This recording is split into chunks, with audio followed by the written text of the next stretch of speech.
critics of cold fusion note that it is irreproducible.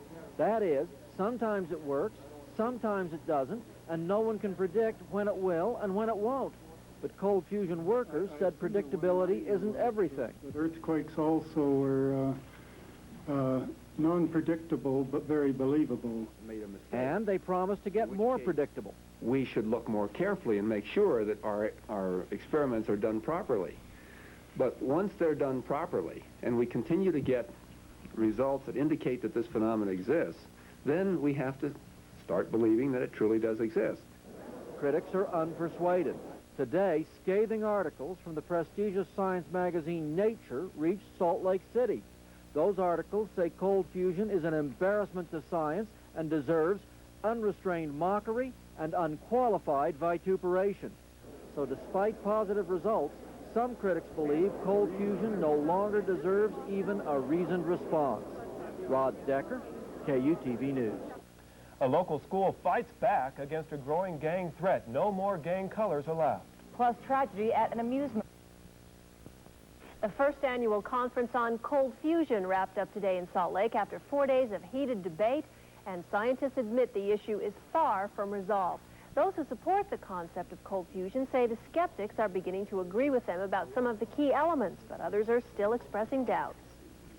The fascinating thing is that the majority of scientists now in there agrees that we are dealing with nuclear phenomena. The phenomena is there, but there's still a certain amount of disbelief until they can reproduce it.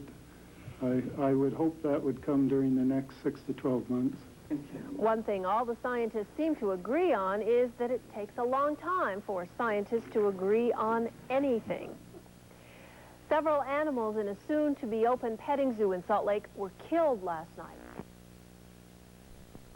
Two physics professors at Idaho State University in Pocatello say they have created cold fusion. The Idaho State experiment is different from the Pons-Fleischmann experiment here at the U. The Idaho researchers are using titanium rods in deuterium gas. The professors say they've detected neutrons, an almost sure sign a nuclear reaction is taking place. However, their experiment does not give off the amount of energy claimed in the Utah cold fusion experiment. On the subject of cold fusion, the University of Utah says that cold fusion scientist Stanley Pons is not speaking for the university when he is attacking university physicist Michael Solomon. Hugo Rossi, the dean of the College of Science, broke his silence today on the Pons accusations of last week that Solomon intentionally wrote an inaccurate paper in Nature magazine to make Pons and cold fusion look bad. John Harrington reports on the widening scientific and personal disputes. I'm convinced it's proper science. Dr. Hugo Rossi was running the university's Cold Fusion Institute last summer when Dr. Michael Solomon led a team of scientists in looking for nuclear fusion in Pons's experiment. Despite the fact they found no evidence of a fusion reaction, Rossi says Solomon and his experts conducted themselves in the highest ethical fashion. That is the view of many impartial scientists with whom I've spoken, as well as partial ones and partial on both sides of the controversy. But that isn't what Dr. Stanley Pons has to say about Solomon. I think their calibrations were totally in error. I think that they have been very selective in what they reported. I have written evidence that they saw more than they put in the paper. And Pons doesn't limit his charges to Solomon.